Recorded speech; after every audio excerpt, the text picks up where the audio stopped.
Então, vamos começar aí a nossa aula dessa semana. Então, hoje nós vamos falar sobre a evolução dos modelos atômicos. Então, desde sempre, desde que o homem começou a visualizar a natureza, ele começou a pensar em como seria essa matéria, do que ela é feita, do que são feitas as coisas, e começou a se pensar sobre isso, certo? Aí, ó, nós temos aqui, ó, alguns filmes que falam sempre dos 4 elementos. Quais são os 4 elementos? Fogo, terra, ar e água. Então, aqui nós temos o Avatar, que ele falava que tinha que dominar, para salvar a Terra, tinha que dominar todos esses elementos. Daí tinha gente que era manipulador do fogo, da água, enfim. O quinto elemento também tinha os 4 elementos, daí no final era uma mulher que era o quinto elemento, que conseguia unidade, senão o planeta ia ser destruído, o universo ia ser destruído, enfim. Daí tem um outro aqui do Capitão Planeta também, tinha que combinar aí os elementos. Então acreditava-se que tudo que existia era feito desses 4 elementos, certo? Então, o que acontece? Os filósofos, né, eles se preocupavam em encontrar uma explicação sobre do que a matéria é feita.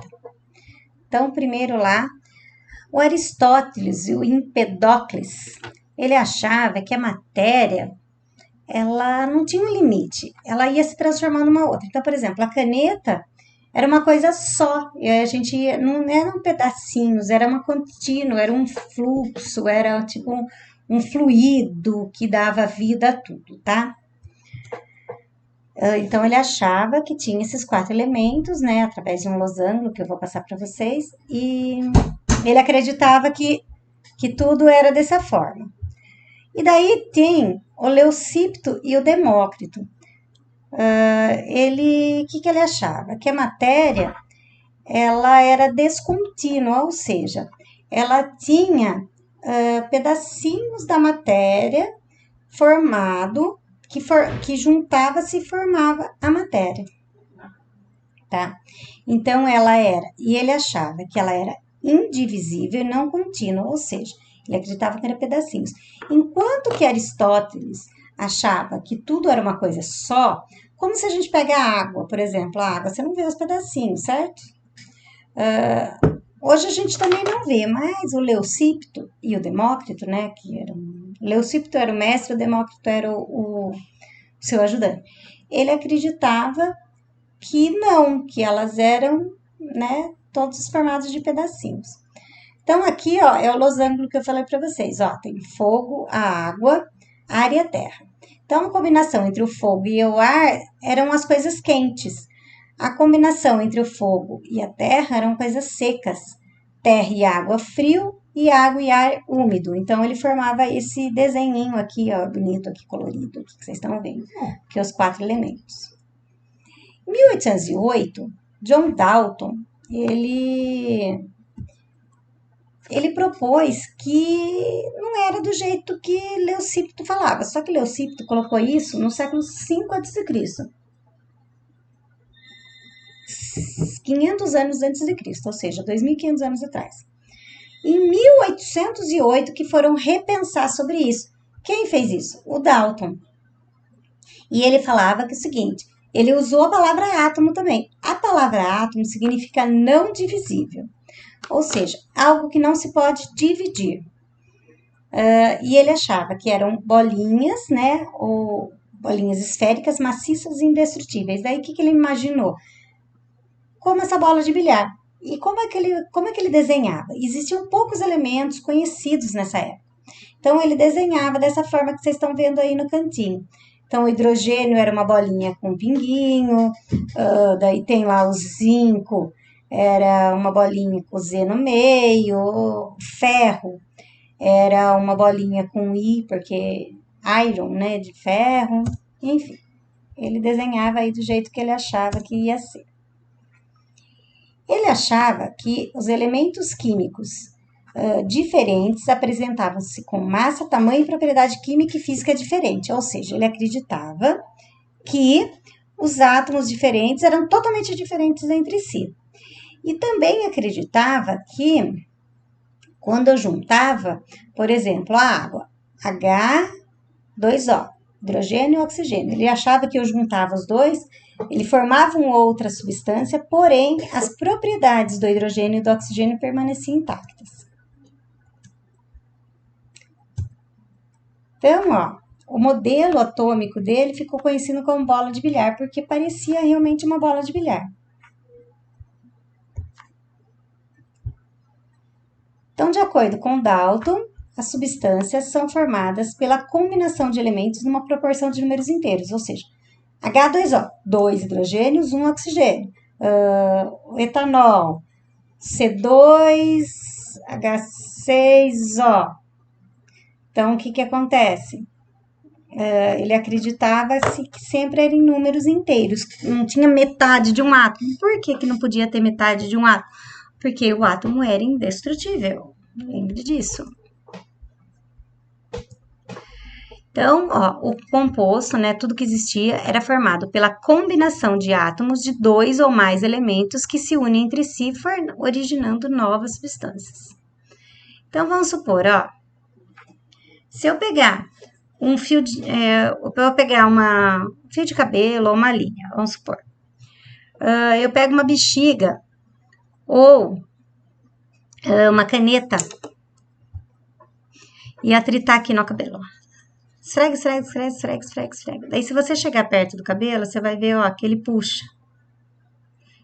Ó, ele vai, não dá pra vocês verem no vídeo, né? Mas ele gruda na caneta. Se você fizer isso daí, ele vai perceber. Uma bexiga também dá para você fazer. Daí você vai conseguir puxar o fio do cabelo, você vai conseguir pegar esses pedacinhos de papel bem fininho, você vai conseguir puxar. Por quê? Porque ele entendeu que o átomo tinha eletricidade. Quem entendeu isso? Thomson. O Dalton não tinha pensado nisso. O que ele fez? Ó, o modelo de Thomson, ele começou a estudar porque ele estava estudando eletricidade em 1903. Dalton foi em 1808. Em 1903, ou seja, quase 100 anos depois, já estava a Revolução Industrial. Já começou as pequenas indústrias, maquinário, a locomotiva a vapor. Então, eles precisavam fazer com que ficassem máquinas mais eficazes, que consumissem menos energia e produzissem mais. Então, daí eles começaram a estudar para desenvolver a tecnologia. Então, esse experimento aqui, que está aqui do lado dessa bola rosa, o que era? Um feixe, e daí tinha um anteparo. E quando ele batia, ele desviava. Daí ele percebeu que ali a energia, eu podia canalizar essa energia. E daí que ele falou que quando ele batia aqui, quebrava o átomo. Então, ele achava que o átomo podia ser dividido. E daí ele já entendeu a natureza elétrica do átomo. Então, ele estudava cargas, né, isso daqui chama raios catódicos. E ele percebeu a existência de partículas carregadas negativamente nos átomos, certo? Então, ele via que os gases, ele conseguia fazer isso com gases. E como que ele achava que o átomo era? Lembra que eu falei que Dalton era uma bolinha de bilhar, certo? O Thomson acreditava que ele era como se fosse um pudim de passas. O que acontece? Ó, ficou conhecido como pudim de passas. Ele imaginava como se fosse sabe aquele, como é que chama? Manjar de ameixa lá? Então, ele falava assim, que ficava no núcleo um manjar, uma coisa que seria o átomo, e incrustado nele as passas. E as passas significavam os elétrons. Ele achava, então, que era como se fosse um pudim. Os elétrons ficavam tudo incrustadinho, assim, conforme mostra esse desenho. Então, o meio, essa parte cor-de-rosa, seria positivo, e os amarelinhos, as bolinhas, eram negativas, são eletricidades opostas. E como eles estavam na mesma quantidade, era neutro, ou seja, não emitia eletricidade. Mas quando, por algum motivo, eu eletrizava ele ficava com mais ou menos elétrons. Um pouquinho depois, uns anos depois, Rutherford fez um experimento. Então, o que ele fez? Ó, nós temos aqui um bloco de chumbo com polônio e ele joga uma partícula alfa. Daí, o que ele fez? Uma lâmina, essa número 5 é uma lâmina de ouro muito fina. E ele pôs um anteparo, que é esse marronzinho, verde, sei lá que cor que é isso. E ali tem um filme fotográfico, papel fotográfico. Essa placa de chumbo tinha um orifício central. Nesse orifício, ele passava um feixe de partículas alfa, que era partícula positiva, e batia direto na placa de ouro ali. O que acontecia? Eles percebiam que a maioria das partículas atravessava a folha de ouro direto. Também ele percebeu que algumas ricocheteavam, batia e voltava para ele. E algumas poucas eram desviadas. Foi isso que ele percebeu. Tá, e o que isso significa? Vamos lá. Significa que é o seguinte, ó.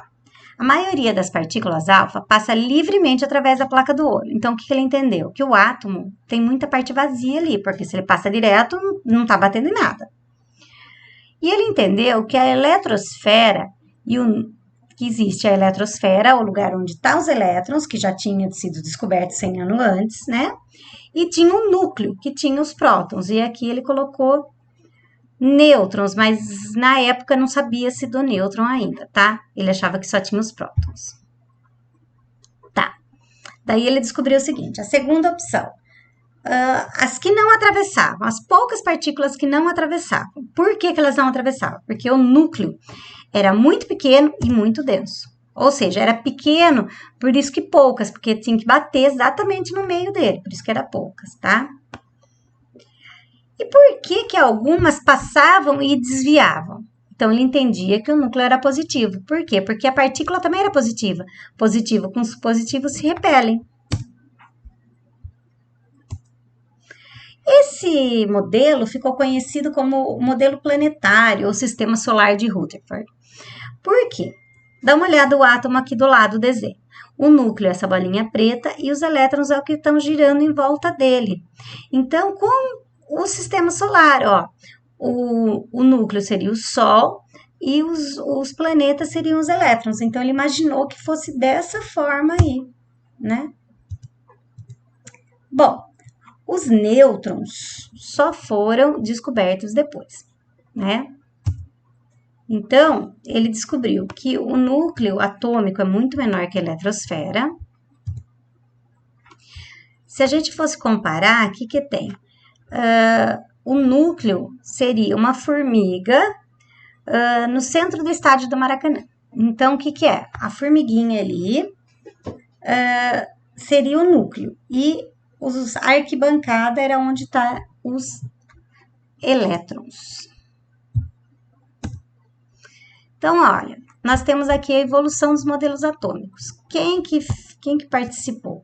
Ó, até nessa data. Leucípio Demócrito, John Dalton, Rutherford, Bohr e Thomson. Então, vamos lá. O que o Bohr falava? Ele falava o seguinte, que os elétrons, eles estão em órbitas circulares ao redor de um núcleo central, sem absorver e sem emitir energia espontaneamente. Ou seja, não tem energia ali, a não ser que você dê. Cada átomo possui um número limitado de órbitas, ou seja, onde ele está. Lembra, a órbita seria onde os elétrons giram, tá? E assim, varia de um elemento para outro, certo?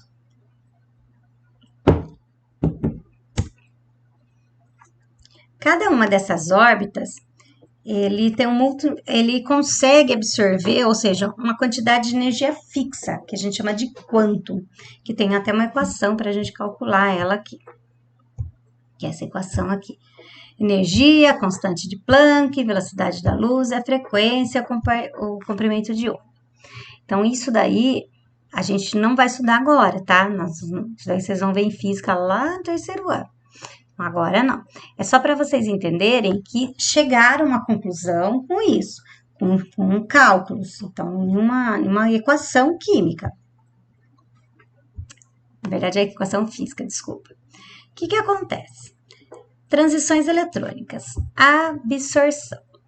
Eu dou energia para esse átomo, eu jogo uma energia. Pode ser uma energia elétrica, quando acendo a luz, por exemplo. O que acontece? Eu liguei, joguei uma energia ali. Os elétrons, eles vão captar essa energia e eles vão pular de uma camada para outra. Só que quando ele faz isso, o que acontece? Ele pula de uma energia, né, uma camada para outra, e a gente chama de excitação eletrônica. Então, ele fica num estado excitado, ele pula de uma para outra. O problema é que é o seguinte, o elétron ele não consegue ficar muito tempo nessa camada. Ele não vai ter energia suficiente para ficar nessa camada. Então, ele vai ter que voltar para a camada que ele estava. Só que o problema é o que ele vai fazer com essa energia? Ele tem que liberar. Como que ele libera? Ó, ao retornar no nível fundamental, emitirá um quantum de energia tá aqui, na forma de luz. Ou seja, ele vai pegar essa energia que ele recebeu, ele libera através da luz. Por isso que a luz acende. Então é isso, eu jogo a energia nele, o elétron pula, daí quando ele vai voltar, ele emite em forma de luz, que ele emite em forma de fóton, que a gente chama. Nosso modelo atual não é mais desse jeito. Por quê? Porque a evolução vai acontecendo, aí foi repensando e descobriu-se que não é assim. Então, o que ele é? Não existe um cientista que fez. Ele pegou várias contribuições aí de vários cientistas que foram estudando e foram criando. O nosso é mais ou menos assim, ó. Ele tem a órbita circular e no meio das circulares tem umas em forma elíptica. Então, Sommerfeld falou, os elétrons, além de girarem em forma circular, ele também forma elíptica, que seria oval, tá? Nesse modelo agora, tem algumas contribuições de Broglie, né? Ele fez um experimento de onda-partícula, que eu vou passar para vocês aqui agora, peraí. Ó.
Peraí que agora é anúncio. Vamos voltar.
Então, o que, que ele quis dizer aqui?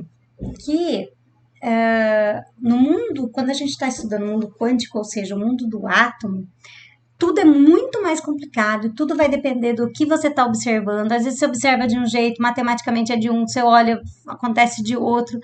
Então não é porque os cientistas não sabem, porque eles são burros, porque não tem tecnologia ainda para descobrir. E quando a gente fala de elétrons, quando a gente fala de átomos, é muito difícil. Então, o que que acontece? Ah, já tentaram, então, tirar uma foto para saber como é que o átomo é, na verdade? Já. O problema é que daí nós temos aqui o que Heisenberg colocou como princípio de certeza de Heisenberg. Para tentar localizar o elétron, alteramos sua velocidade ou sua posição. Ou seja, é impossível determinar ao mesmo tempo a posição e a energia do elétron. Então, você não tem como saber, tá? Porque ele fala que é o princípio de incerteza. Porque quando eu vou tirar uma foto ou quando eu vou medir aquilo lá, eu interfiro nele. E daí ele muda de lugar. É bem complicado. E daí nós temos o Schrödinger, que ele fez uma equação que ele consegue você consegue saber mais ou menos da região. Sabe quando você fala assim, por exemplo, aí no bairro tal, mas você não sabe exatamente onde fica a casa. É isso que acontece aqui. Olha a equação, olha que bonitinha a equação. Cada um desses números aqui é um numerão aí complicadinho. Então, ele fez essa equação para determinar. Ele mostra o cálculo da região com a máxima possibilidade, ou seja, onde pode ser que o elétron esteja. Então, o que, que ele faz? Ó, ele fez a equação e ele colocou como os elétrons poderiam girar. Eles poderiam girar dessa forma no átomo. Então, aqui são os, ó, onde ele pode estar, a maior possibilidade dele de se encontrar esse elétron, tá? Então, o que, que nós temos? Ó, então, foram esses cientistas, né, que contribuíram para o modelo atual. Sommerfeld, o Broglie, né, Heisenberg e Schrödinger, junto com aquele modelo de Rutherford-Bohr, certo? Então, o que, que acontece? Hoje, nós não temos ainda certeza de como que é o átomo. Nós temos quase certeza, mas tem coisas ainda que ficam meio complicado para explicar. Quem explica como é o átomo são a física, né? Os físicos. Mas a gente precisa saber como funciona o átomo para saber como os elementos se combinam entre si, como eles se ligam para formar as coisas. Então, esses são os modelos aí atômicos que a gente tem aí, a evolução deles, né? Então, eu vou passar um vídeo, então, né? Quer dizer, já o primeiro vídeo é sobre o que é o átomo, certo? E agora aqui eu expliquei sobre os modelos atômicos. Agora eu vou passar uma atividade, tá? Tem um texto sobre isso, e daí vocês vão lendo o texto e também vão respondendo, certo? As dúvidas vocês vão postando aqui e vão me falando aí conforme for. E com isso a gente encerra nossa aula de hoje. Uma boa semana a todos e se cuidem!